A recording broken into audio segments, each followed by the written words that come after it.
కాలాన్ని మించిన రాజు ముచుకుందుడు. హిందూ పురాణాల్లో టైం ట్రావెల్ కథ. హిందూ పురాణాల్లో టైం ట్రావెల్ ఉందా? ఇదిగో ముచుకుందుడు. శతాబ్దాలు నిద్రపోయిన వీరుడు.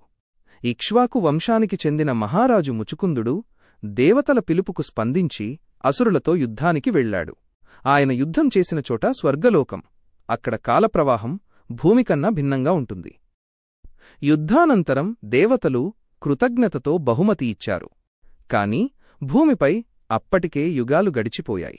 రాజ్యం, కుటుంబం అన్నీ నశించాయి. దుఃఖంతో ముచుకుందుడు నిద్రకోసం వరం కోరాడు. ఎవడు నన్ను మేల్కొలిపితే అతడు దహించబడాలి.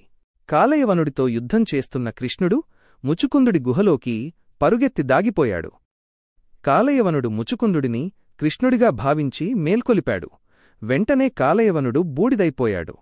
నిద్రలేచిన ముచుకుందుడు ప్రపంచం పూర్తిగా మారిపోయిందని గ్రహించాడు. మనుషులు కూడా మరింత చిన్నగా మారిపోయారు. కృష్ణుడిని చూసి మోక్షం కోసం అభ్యర్థించాడు. కృష్ణుడు తపస్సు చేసి మోక్షాన్ని సాధించమని సూచించాడు. ఇది టైం ట్రావెలా లేక కాలదోషానికి ప్రాచీన ఉదాహరణ?